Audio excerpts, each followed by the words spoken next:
Good morning. Happy Black Friday. Thank you for spending some time with the FTF OT crew. I'm Danny Parkins, Willie Colon, live in New York. Greg Jennings, Eric Mangini with us. I don't know if it's the tryptophan. It's just early. A little foggy this morning, boys. How you doing, Willie? You full? Oh, I'm full. I'm ready to roll, though. Greg, Coach, how you doing? Recovering.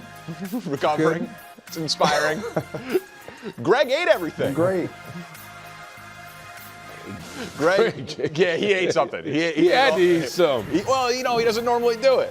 Chiefs, Cowboys, 4 touchdowns from Patrick Mahomes. He was not the problem, but Dak and the Cowboys and that Cowboys defense, just enough for Dallas to pull off the upset.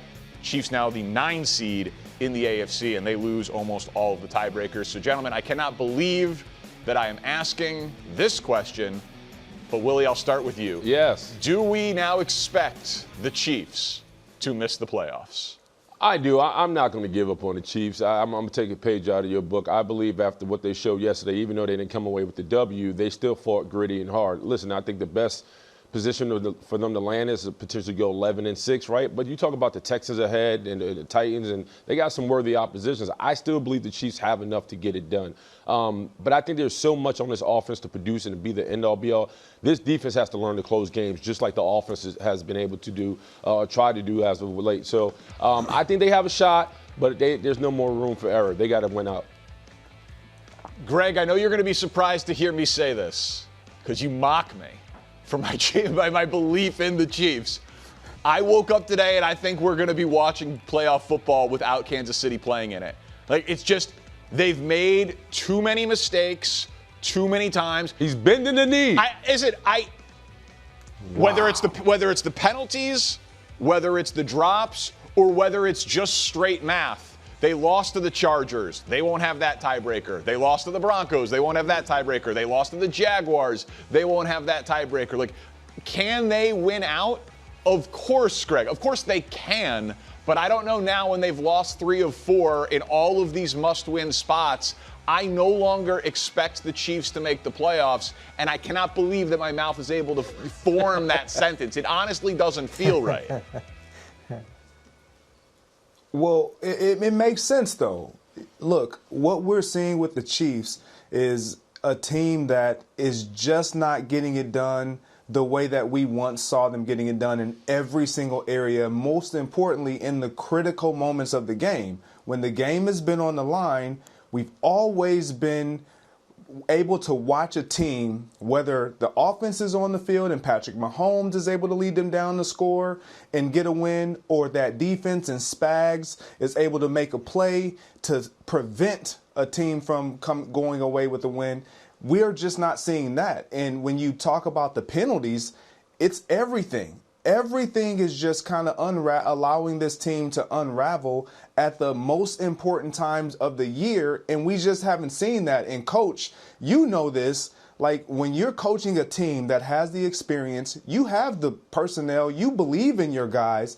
It's just a matter of, can we play a complete, sound game of football to execute and get this done?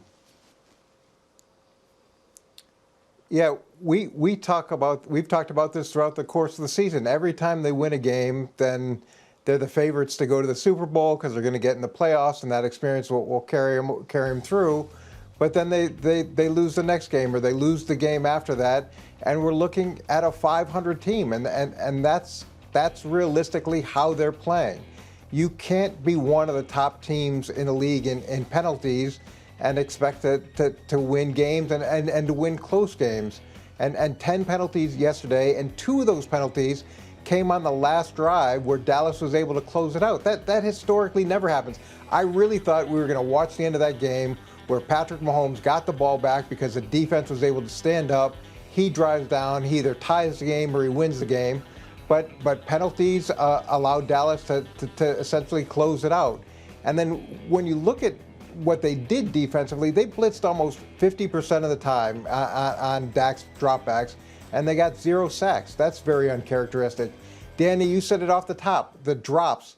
To me, the drops have been a problem all season. I know it's not as bad as it was a couple years ago, but it's still a problem. And this is a 500 team making 500 team type mistakes that you wouldn't expect from a group that has this much experience. Yeah, and it's another one-score loss, but Coach, like you said, the score was closer than the game actually felt because they scored the worthy touchdown to cut it to 3, but then they never get the ball back, right? Because they keep committing the defensive penalties. And listen, there were too many flags in a game of that magnitude. Some of them calls are ticky-tacky. Yeah, I didn't like all of the penalties in either direction with all the pass interferences, but like it's not like, oh, Mahomes didn't come through at the end. All right. He wasn't given a chance to because his defense couldn't get him the ball back. And Willie, I'm just curious about this. Like, I don't know what it would say if I'm in the Bills locker room, the Ravens locker room, the Colts, Broncos, any of those other AFC teams. When you won your Super Bowl in 2008, Yep. It was the one year in the Patriots dynasty when Brady got hurt week 1. Castle was at quarterback. And Matt Castle wins the 11 games. But the Patriots were not in the playoffs. Was there some sense, or was it discussed of like, oh, wow, this thing really is wide open because the team that's owned this conference isn't going to be in the playoffs? Well, it's 50-50. Yeah, we understood that Brady was out, and there was a big opportunity for us to rise. But we also had to deal with the Baltimore Ravens. Like, they were in our way, and they were a substantial team because of their defense, and they were clicking on offense. So as much as we felt like we had a road to success because Brady wasn't in town, we still had to see Ray Lewis and that daunted defense. So we were dealing with more in-house focus than worrying about who was down the road like the Patriots. So, but if you're the rest of the league, you do have to understand that, the Chiefs look weak, right? You talk about the penalties, you talk about the not the ability to close games. But I think for me is defensively, and you got to understand, Chris Jones got the bag because of what he does in the fourth quarter. His impact alone on the field and how he dominates and condenses the pocket. We haven't seen that version of Chris Jones. When you turn on the tape and you watch the Cowboys offensive line, you see a young Booker from Alabama putting grown man hands on him and really saying, nah, this is my time. This offensive line is going to rise. And they're dominating the Chiefs' defensive line. So this wasn't about the Chiefs' secondary not rising up. This was very much about this front seven not being able to step up and get after Dak. And Dak looked money good, man. So we got to give credit to that offensive line for the Cowboys. It was jarring to see the Chiefs in this position, and it happening because of the Dallas Cowboys, who Willie just mentioned. Let's talk about that side of the game because now they're the hot team. And they, in a 5-day span, they beat the two teams that were in the Super Bowl from a year ago, right? You beat the Eagles with a 21-point comeback, and then in front of 50 million plus people, you beat the Chiefs in a shootout. So, Coach, I want to start with you here. That's an unbelievable statement win. 5 days after a really impressive statement win. What statement did the Cowboys send the rest of the league? They sent the statement that they're going to be a problem for anybody they face. And the other really impressive thing about Dallas is they're improving, and they're improving in the area that was the biggest problem, which is defensively.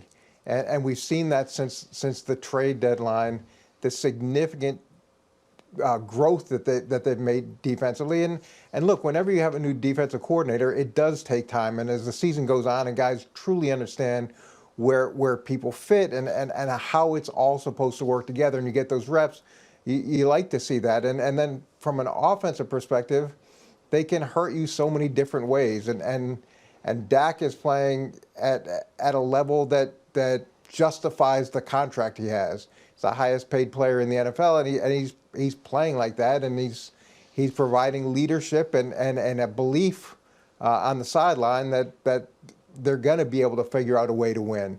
I thought the win over the Eagles was so significant because of how they did it and the resilience they showed, and then to come back and to not only beat the Chiefs, but to prevent Patrick Mahomes from getting the ball back. That's huge, and it's meaningful. And defensively, this team is significantly better than what we saw in the early part of the season. Yeah, I thought their defense, on paper they allowed 28 points, but it wasn't easy. For the Chiefs, a couple of those touchdowns come on fourth down. They're allowing just over 21 points per game, in the aggregate since the trade deadline. They're allowing, 312 yards allowed, well above average for the Cowboys defense. So I do think the Cowboys defense has gotten better. I would say the statement from Dallas is they can beat anyone. No one wants to play them, but I will still operate under the assumption that the best that they can do is play spoiler, because their schedule is easy the rest of the way. Right. They only have one team that's going to make the playoffs, but it's a situation, Greg, where, like, you lost to Arizona.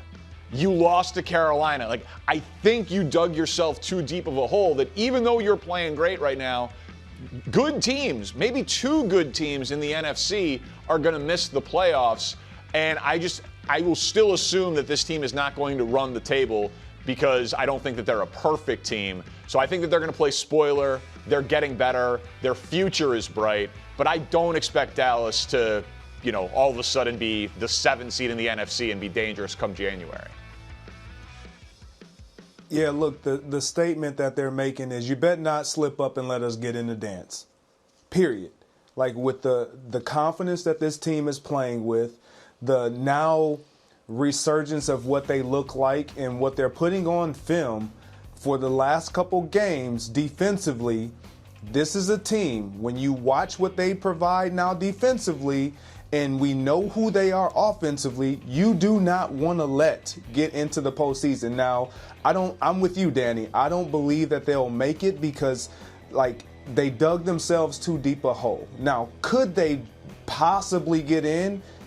This is a team that nobody in the NFC will want to face, because they're clicking on all cylinders. Dak Prescott and that offense believes that they are the best. And like he said in that presser, we can beat about anyone. We believe that we can beat anyone.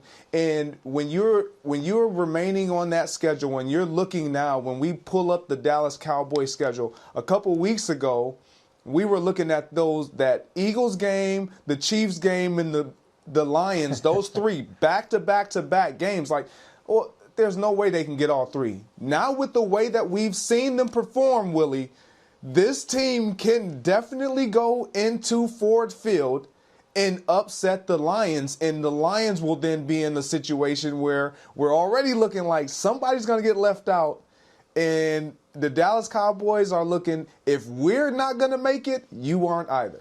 Yeah, but I think Coach hit it right on the head. They've been able to show that they can win ugly and they can win pretty. Yesterday it was pretty.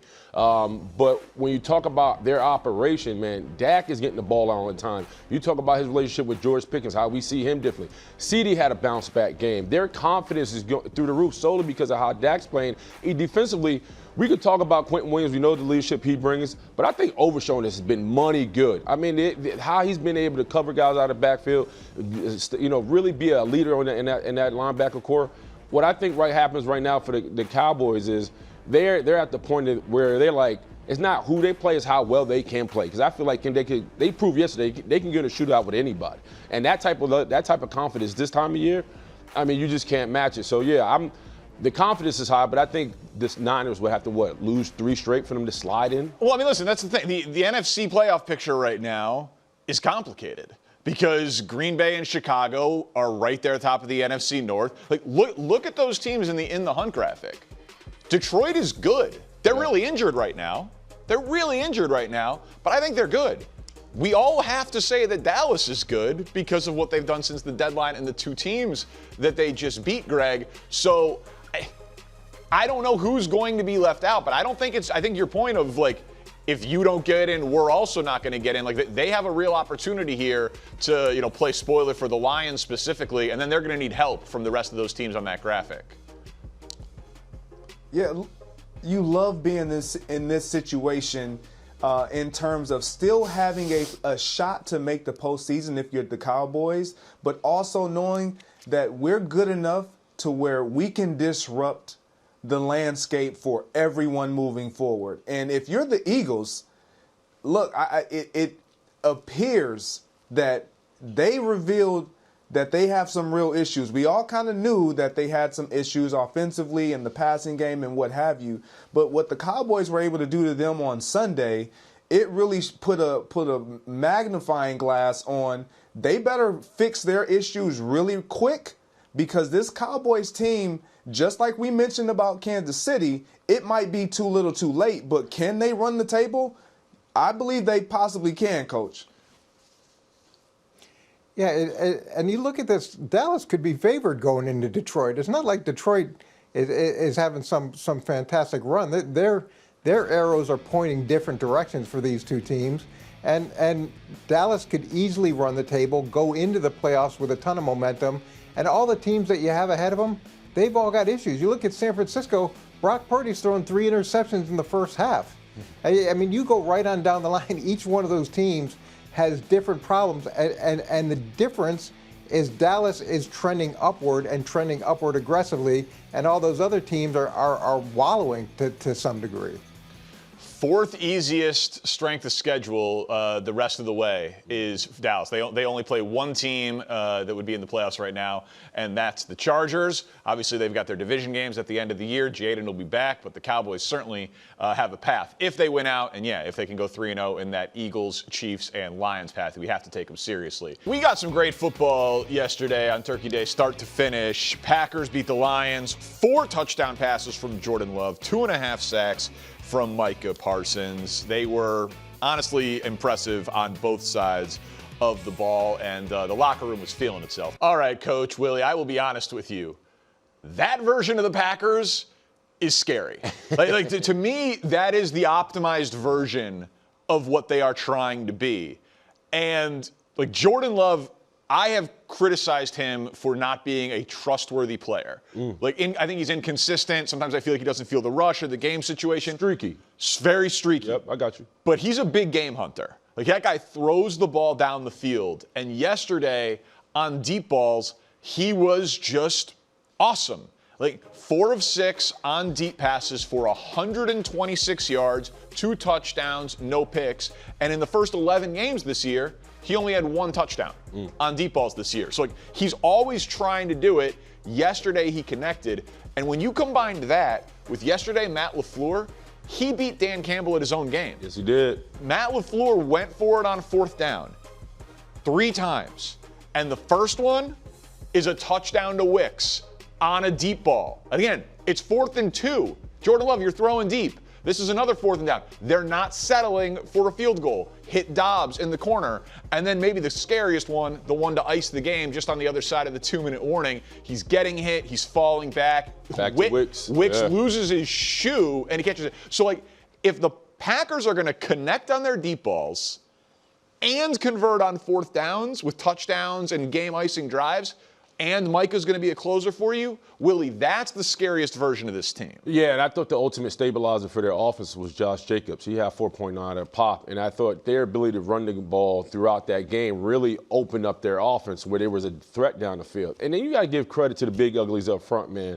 I mean, Jordan Love didn't get touched. I mean, this is supposed to be a daunted Lions rush that really gets after, especially at home, Thanksgiving game. I was worried for the Green Bay Packers offensive line, but they didn't get to sniff Jordan Love. And I thought you saw him get comfortable and more confident throughout the game, solely because of how well they ran the ball, how well they protected it. And Jordan Love, I mean, he showed up in a big way, so big win. Coach, what did you think?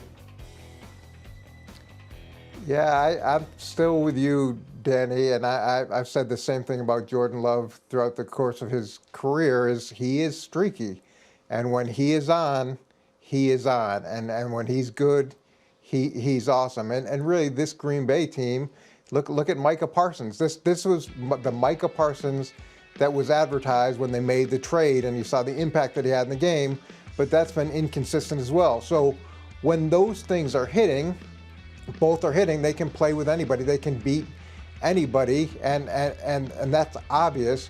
But this is a little bit about Detroit as well. I don't think Detroit's really solved the problems that they've had in terms of changing out the play caller with Dan Campbell and hoping that they were going to be as explosive as they have been historically. You know, in terms of going for it on 4th down, Dan Campbell's gone for it 7 times since week 11 on 4th down and not made any of them. So maybe he needs to gamble less. And on the flip side of it, you know, going for it on 4th down I think is great. But we did kill Nick Sirianni when he went for it on 4th down late in the game to try to seal it, and it was incomplete. If that ball had been incomplete, I don't know if we're having the same conversation that we're having right now, or we're saying how could LaFleur have possibly made that decision? It worked out great, but But again, we killed Sirianni X many weeks ago for making a similar decision that didn't work. I agree completely. That's the Packers. You called them streaky. They're very boom or bust. Like, it's 4th and 2. Why are you throwing it 30 yards down the field? You know what I mean? Like, it doesn't seem necessary, but it worked. But I think it's important when you're playing in a game like that, you have to match the intensity of your opponent. He knows what Dan Campbell was trying to do. He understands, like, man, we're hot. We're doing everything we need to do on offense. If I got an opportunity to continue to put the dagger in this team, I have to be solely because of the personnel and the arsenal that Detroit has. So I credit LaFleur, man, because I felt like he's like, man, we're not losing this game. You know, if we got to play chicken, I'm not losing in the game of chicken. Yeah, listen, that version of them was very, very impressive. And can they do that for 3 straight road games in the playoffs and a Super Bowl? Like, can you carry that streak and that level of variance through? I'm not sure. I have my doubts, but like that version of them, if they get it, is a very, very dangerous team. Now, boys, I'm skinny, but I can eat. I can eat. So I am going to build you the perfect title plate, breaking down each team's chances at the Super Bowl in everyone's favorite fashion today, food. So you'll figure it out as we go along here. We begin with, I got to keep them on my plate, 5% shot to win the Super Bowl. It's the Chiefs. And what is that on the plate? It's Brussels sprouts. It's like out of obligation. Do I want to put greens on my plate? Yeah. No, I don't. I'm not looking to be healthy on Thanksgiving. It's a thing of gluttony. But until the Chiefs are eliminated, and then the NFL says, we're going to add an 8th seed, until they say that they actually are out of the playoffs and the ball is kicked off wild card weekend and the Chiefs aren't a part of it, I will keep them at 5% at the very bottom. Next up on the title plate, also coming in, 5% chance of hoisting the Lombardi, cranberry sauce, Daniel Jones. Do I love it? No. Am I really confident in this? No. But it speaks to how wide open this whole thing is. Like, I still think they're going to win the AFC South. They're 8-3. If you're going to win your division, you're going to get a home playoff game. You've got an awesome offensive line. You've got a great running game. They have the ability to score with anybody. Do I think they're winning the Super Bowl? No, but they've done enough to this point that I think I got to include them as cranberry sauce. Coming in at 8%, the New England Patriots. Right now, this is sweet potatoes. They're my secondary potato. Like, I love them. I'm happy, but you're not my favorite potato. You're just a potato that I'm including on this time of year. And the reason would be, I don't really trust who they've beaten and the easy strength of schedule that they have. And I love Drake May.